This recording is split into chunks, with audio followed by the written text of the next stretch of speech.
Good afternoon, ladies and gentlemen. I am AstroZerg.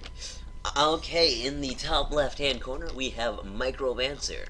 And in the bottom right-hand corner, we have AstroZerg, or myself.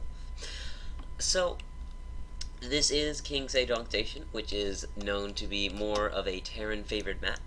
But that does not mean a Zerg player cannot win, as you will see in this game. Um, so, the only thing I'll spoil is that basically after this game was over, I just bust out laughing, um, because it was just ridiculous how, like, this is a Masters player. Um, I am a Diamond player. I mean, he's Masters 3, I'm tier Diamond 1. But nonetheless, after this game was over, I honestly just I could not believe what had happened. I just fell out laughing. Um, so, in the top left-hand corner, we do have Micromancer, who is most likely going into a Reaper expand. As we can see here, the SCV is going down into this bottom natural expansion. Meanwhile, the natural is already going for AstroZerg, and the gas is going, so probably a pool in a few seconds. There it is, right there. The barracks is about to finish, and this is where we're going to see the Reaper, because the gas was gotten right after the barracks.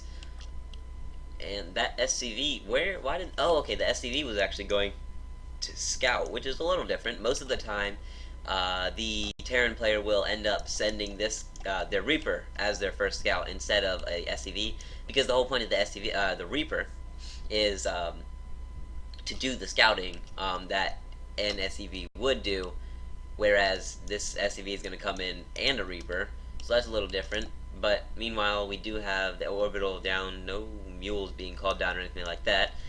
But we do have the second base going. That's pretty good.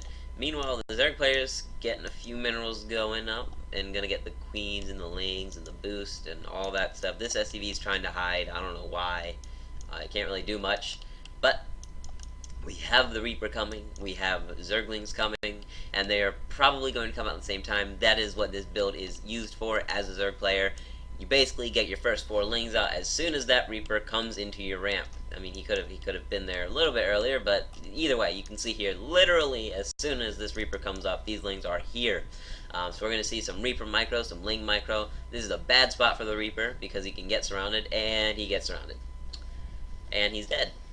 So that was a waste. He got a drone down to 3 health, and that was it.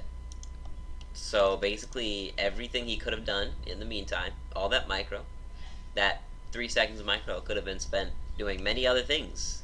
But instead, he lost it. And there's those SCV in a pile of scrap. 500 minerals for the Zerg player. I don't know. When I was playing this, I was trying to figure out why am I floating so much. It was very interesting. I like, even after I pumped out all this larva, I still had plenty of minerals. So I was wondering, like, what was I doing? Why was I floating? And I mean, right now I'm just really tired, exhausted. I've been out in the sun all day. It's hot, but I managed to win this game, and I felt good. Third expansion going for myself, as well as this bunker is getting filled up to the brim with Marines. It's gonna be a 2-1-1 build, most likely. Pretty effective against Zerg, but you have to do it correctly. Second base isn't really getting saturated quickly. He really screwed up on his macro for a while there. Tech lab, ooh, actually a reactor is going down, and there's the starport. I'm solidifying the 2-1-1 build. Meanwhile, third base is getting saturated, and second base is getting saturated. If the third base was getting saturated right now, that would be pretty impressive. But we have 3 mules. One mule is about to go down. It just shocks right there. Just blech. Meanwhile, we have some Marines coming out with stim pack. Yes, it is stim pack, and this starport is going to finish at the same time as this reactor. Is he going to switch them? Yes, he is, and we're going to see some most likely double medevac play, probably into drops with all these Marines. And there is the reactor on the factory. Still not macroing very well. Second base wise, it could be better. I mean, it's pretty good, but it could be better. Obviously, everything could be better, no matter how good you are. Layer is halfway done for the Zerg player, and the third base is getting saturated now, which 9 drones are about to be on it. Evo chambers are going up, so we're going to get upgrades. Meanwhile, the first two medevacs are about to burst out of that starport. And there they are. And meanwhile, we have a third barracks going down. No third is on the way from the Terran player, so this is pretty interesting. Some Terran players like to get a early third, some decide to just sit. I mean, he's not really macroing up with the SCVs much right now, but it'll get there. I mean, this medevac drop is going to get scouted by all kinds of stuff. This Overlord, that thing, there's a spine crawler, or a spore crawler, queens, roaches just chilling here, ready for that drop because he scouted it early on. The Lings are going to see there's no third, and these medevacs are going to try to do some damage, but one of them is about to get picked off, and it's really close to dying. It's 14 health. That would have been a really bad 6 Marines. He's going to get out this Overlord, but that's not too big of a deal. Meanwhile, roaches are getting split into these bases. This queen is here to prevent the drop. I mean, it's really doubtful. This Overlord really should have been killed, because now this Overlord still can see everything that's going to be leaving, unless it goes this way, which is a lot less likely. We are going to see some double Widow Mine drops, so that'll be interesting. This guy looks like he's just focusing on trying to do harass or something. I don't know. I mean, he's really not focusing well on his dropping. I mean, he really should just be like dropping here, dropping there, moving there, boom, boom, boom. But I mean, really, he's just not doing that. These drops are going to try to burst through. They're not going to be able to because these roaches are here.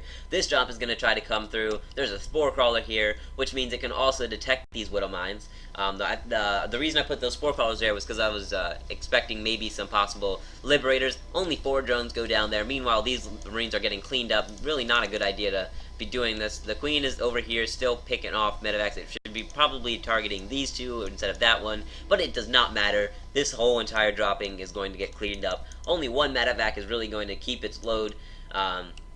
So really, 4 drones, let's just make sure, 5 drones, sorry, have gone down for the cost of a lot more.